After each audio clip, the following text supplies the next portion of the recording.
So, some left-wing activist has made an outrageous comment on live TV with regards to illegal immigration.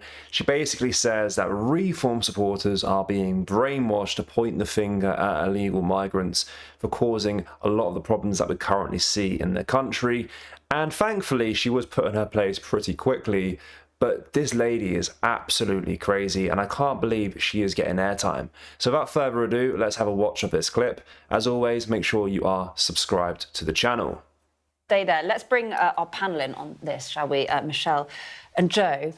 Michelle, I mean, obviously you guys grappled with stopping the boats. This deal is being extended. I mean, a source told me that they want to drive a hard bargain, but that's difficult with the French, isn't it? Yeah, I mean, look, credit to the government. They are trying to introduce a kind of payment by results initiative. But let's take a step back and look at this deal and how it's worked in practice so far. It hasn't delivered. Only a third have actually been stopped. We've seen footage of French standing there and watching the situation and not actually intervening. They've not been going into shallow waters and intervening like it's happening in Belgium. And we've seen 70,000 plus migrants coming over in the 20 months that this government have been in power, when a big reason why my government was booted out at the end of the day was because we failed to stop the boats. Keir Starmer made a massive promise about being able to smash the gangs. That has simply not happened. And now we're paying the French to extend for another 2 months, but who knows what's going to happen, and it was ineffective before. This is just not good enough. Joe, do you think this is something that the government are going to be judged on, immigration? I think, unfortunately, they are, because we're not. I think there's a completely alternative discussion that we could be having every time I'm on a show like this and we talk about immigration and small boats, which is, you know, small boats, refugees and migrants didn't crash the economy. Liz Truss did that. You know, they haven't created NHS waiting lists. They haven't put rents up, and they're not the reason that we've got low wages in the UK. Hang on. And, you know, we focus all the time, and we're really encouraged to focus on migrants and refugees. And there's much bigger issues that we could be talking about, the solutions to this country. And moreover, you know, we've just spent a good portion of this show talking about Trump's, you know, misguided war in Iran.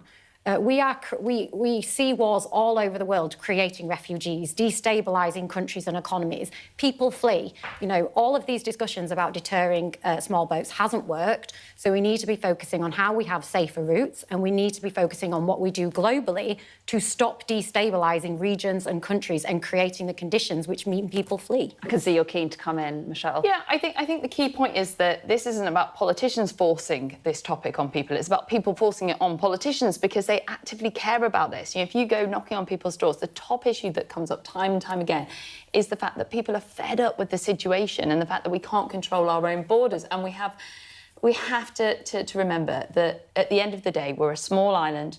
We have limited resources. It has to be a fair system. And at the moment, quite frankly, we're seen as a soft touch, and that is acting like a magnet, attracting people to come here and take advantage of our system. I honestly just think that's nonsense.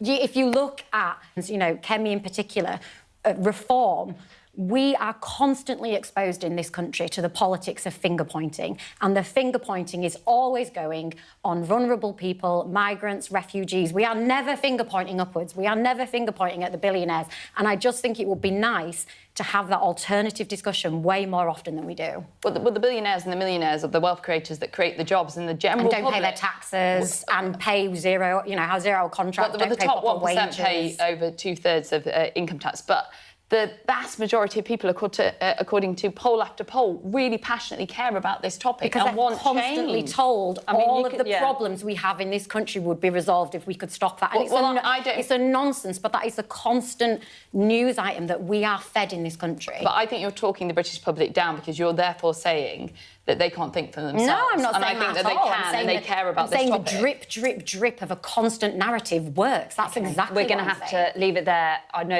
We know there's such strength of feeling around this, and, you know, it's good to... The narrative works because illegal immigration, and it's a massive, massive problem, and for her to basically say that it's not a problem and that we should point our fingers elsewhere is a ridiculous thing to say. Now, would all of the UK's problems stop if illegal immigration stopped? Probably not, but it's definitely a massive, massive issue in this country, and it's something needs to be discussed. And for her to completely shut it down and say that reform supporters are being brainwashed and drip-fed this narrative is absolute insanity, and she's just talking out of her backside, quite frankly. But guys, let me know your thoughts on what she said in today's video. As always, make sure you like, comment, and share, and make sure you are subscribed to the channel for more content like this. Thank you. Take care. Goodbye.